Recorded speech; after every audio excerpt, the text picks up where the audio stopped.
Sea of Thieves is officially coming to the PS5 on April 30th, unless you pre-ordered the Premium Edition, which allows you 5 days early access on April 25th. Plus, we had the closed beta over the weekend for anyone that has pre-ordered any edition of Sea of Thieves for the PlayStation 5. And after playing the closed beta, I'm going to give you my opinion about whether or not I think Sea of Thieves Premium Edition for PS5 is worth $60. And I'd also like to know your thoughts, views, and opinions below in the comments section. Full disclaimer, I have played Sea of Thieves before. Many years ago when it first launched on Xbox, but at the time there really wasn't much content to Sea of Thieves. In fact, I did do a rant about it long ago, and I am amazed about how far the game has come since that rant video and how many things I suggested as future content would eventually be added to Sea of Thieves. In fact, they have gone beyond my wildest expectations or dreams when it comes to this amazing game known as Sea of Thieves.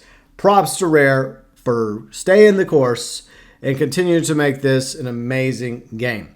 So we're going to talk about the content that is available for everybody, along with what comes with the deluxe premium editions and whether or not I think it's worth $60 US. So one thing that I was never able to play because they didn't have it in the game at the time was the Maiden Voyage tutorial. That's for new players. It gives you, I guess, a quick tutorial as to, the basic mechanics of Sea of Thieves. And I think that's important for a lot of new players coming in, especially for PS5. And it also gives you a little taste of the lore for Sea of Thieves. You also have 2 different server types you can go into. High Seas, which is PvE and PvP. Or if you want to play it a little bit safer, you can go into the Safer Seas, which is PvP only. But there is obviously a penalty. I think you only get 30% of the renown and gold payouts in Safer Cells.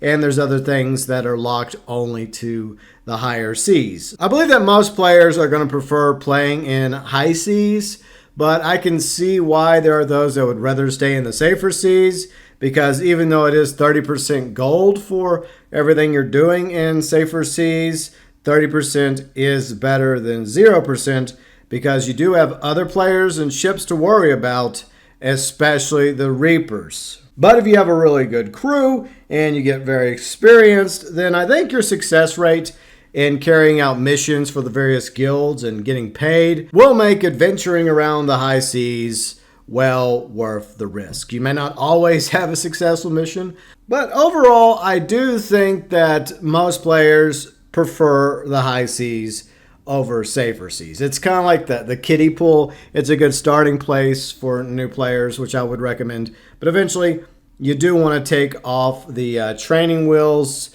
and the rubber ducky and dive into the high seas in order to get more loot, more gold, more renown, and everything else that the high seas provides. Currently, there are 3 ships in the game players can use. There is a 4th ship coming, the Man of War, but that's not for a future season. For now, let's talk about the sloop, which is the smallest and fastest ship.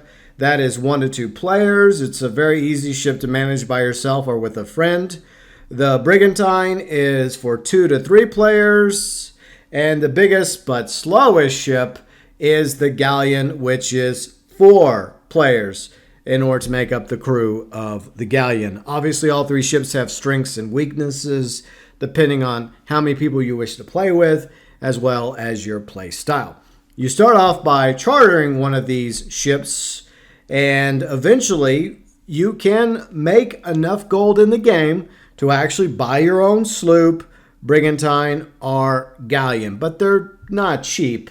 The good news is once you've bought one of these ships, or eventually all 3, you can customize them to your heart's content. There is customization options for the charter ships, but once you leave the lobby, it resets back to the base look of these various ships. So you have to go to the shipwright, you have to go into your box for customization and re-add all the different cosmetics for your sloop, brigantine, and galleon. And you'll have to keep doing that for the charter ships until you're actually able to purchase your own vessels. Along with all the cosmetics you can eventually buy for the ships, along with purchasing ships themselves, there are various shops where you can spend your gold on and other currencies in the game, all of which are cosmetic, by the way, including the weapons.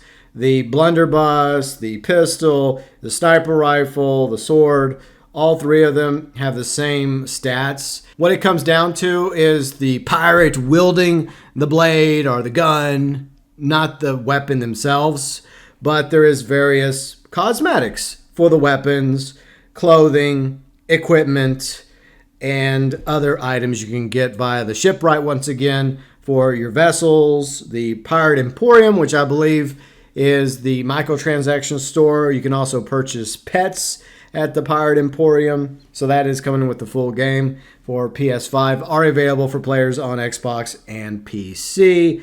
And since I last played Sea of Thieves, a ton more cosmetics have been added to all the shops. Another pro, in my opinion, to help further your character a little bit more when it comes to the drip that you want to see on them, clothing, weapon, equipment-wise, and for your ship as well. The only downside I'm going to say that I still don't like about Sea of Thieves is the fact that players have to basically RNG the character creator and roll and re-roll and roll again until you finally find a look of a pirate that you like, or at least kind of like, after trying for a quick minute. Sometimes you might get lucky, it might take you 5 minutes. Sometimes it takes a bit longer before somebody finds a pirate more to their liking. I still think that Rare should have just gone with straight up unique customization and allowed us to create the pirate of our own design. But at the end of the day, that is small potatoes because you're mostly playing this game from a first-person point of view. There are several guilds in the game. The original three have been in the game since I've been playing. The Gold Hoarders, which is all about going after treasure and chests and gold. That's a good way to make money in the game.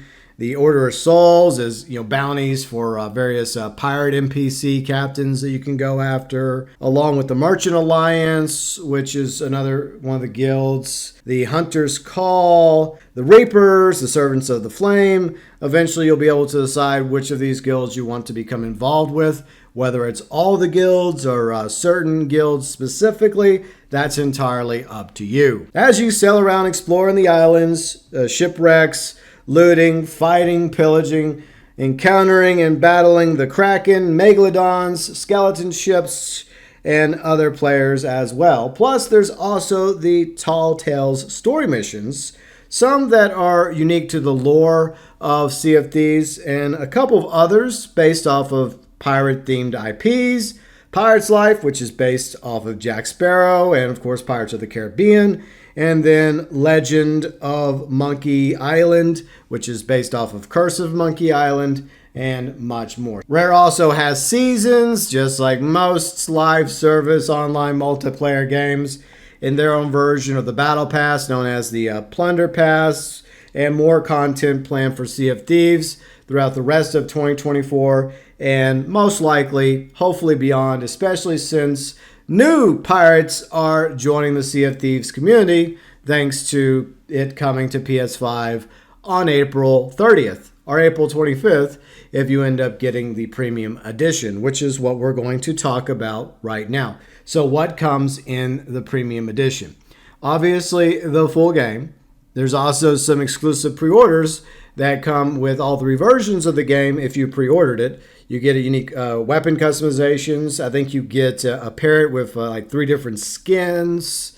You also get all the deluxe edition content. So here's the deluxe edition content you're going to get with the premium edition. Ocean Crawler cosmetics. The collector's Thunderous Fury ship items and cosmetics for your ship. Shrouded Ghost Hunter Blunderbuss. You're also going to get 10,000 gold to start off with. Granted, 10,000 gold is a small amount of gold in the game compared to what you'll end up making over time.